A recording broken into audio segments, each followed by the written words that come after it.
Dear friends, I want to wish you a Shabbat Shalom, as we're just coming from the holiday of Shavuot, a very festive and beautiful holiday centered around Torah. And now we come to the Torah portion of Naso.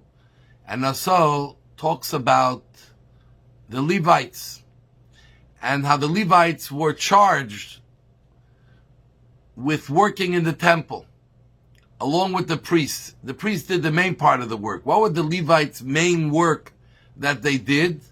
And we're told that the main work is that they carried the Mishkan in the desert for the 40 years while the Jews were traveling.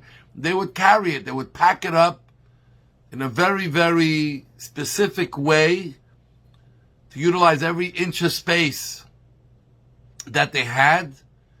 And then when they came to the destination, they took it apart and rebuilt.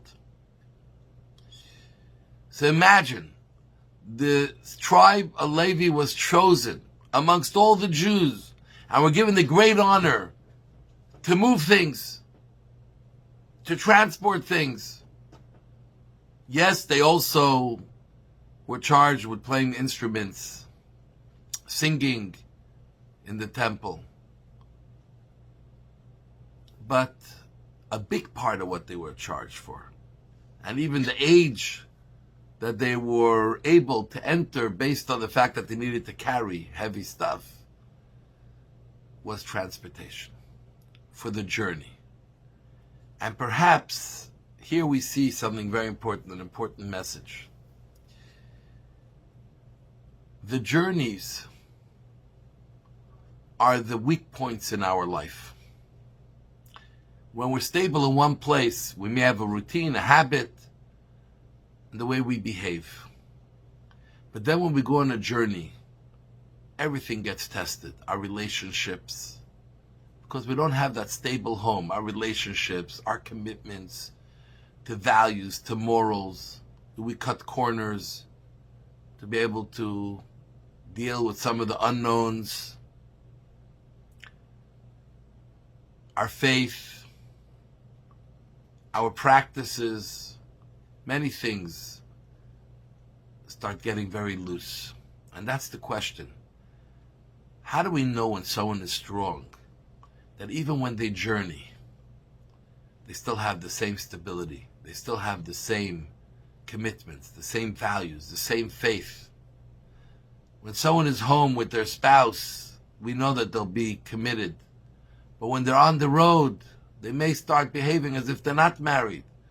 And they may not carry that sense of responsibility, and so on and so forth.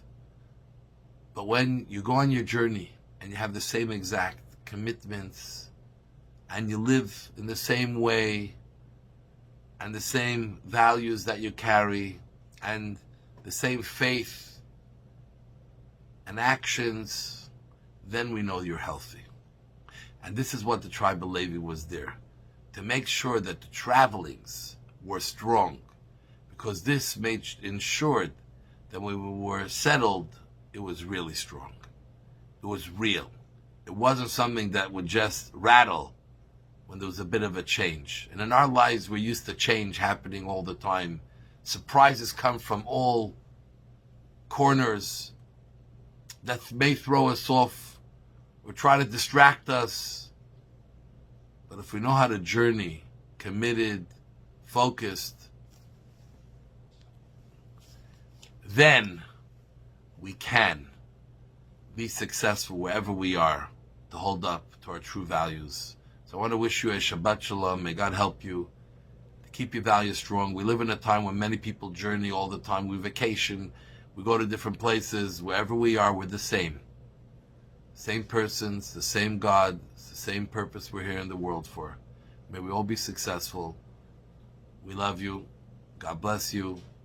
Candlelighting time in Montreal, 8:22 p.m.